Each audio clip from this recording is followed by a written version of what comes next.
So I want to show my support for them in whatever way possible. Try to make contact in the next couple of hours with the National Transportation Safety Board to make sure that the victims' families here have the resources they need, whether it be counseling, whatever we can provide them to get them the answers in a timely fashion. The answers are not going to come overnight. As you know, with these investigations, they take months, sometimes years. But we want to comfort the families. We want to give them the support that they need. And we also want to find out exactly what happened. What do you say to families on a day like this? You know, this is tough. It's a beautiful day here. Blue skies, green grass, people out enjoying something that I think some of these were first-time skydivers preparing to skydive in a tandem formation.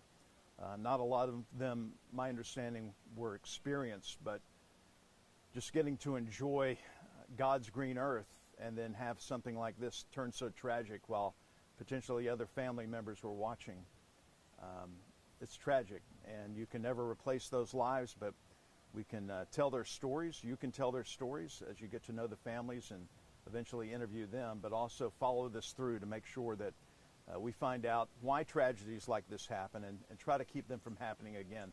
That's part of the role of the federal government through the FAA and the National Transportation Safety Board to do an accurate assessment and accurate investigation.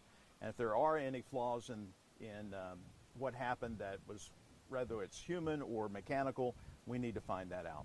Mark, with something like this happening before, and you mentioning those safety guards that you guys have to take, I mean, like, what specifically do you think that you can do for your constituents when it comes to legislation?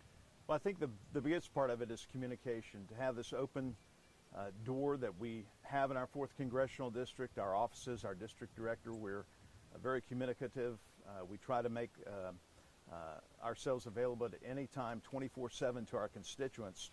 And I think that's the biggest role that we're going to be able to play.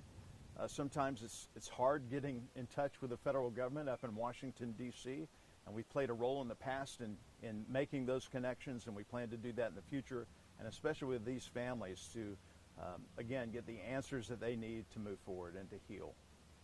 How did you hear about today?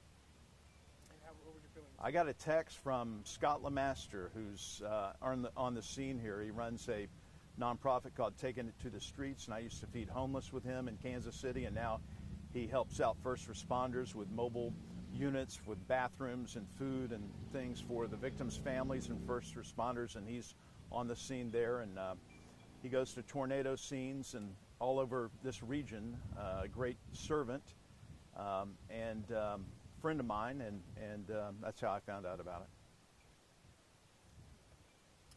Anything else? Thank you. Appreciate you being here. Thank you. You know, I guess the protocol is Chad Anders, great sheriff. The NTSB will be taking over at some point, but they won't be here for 2 to 3 hours. But I'm going to stay here on the scene, and I will try to help facilitate the communication.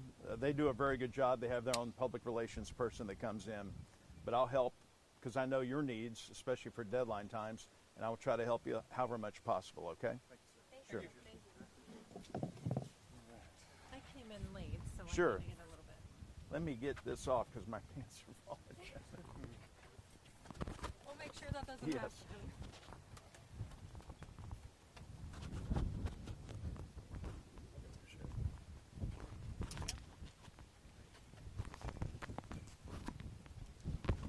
Thank you, sir. Thank you. Okay, how much pants? Did anybody grab a DJI mic? And the sheriff? By chance? Oh, no, I saw it on him, but I wonder if he stayed on. Yeah, I sure did. Okay, no worries, thanks.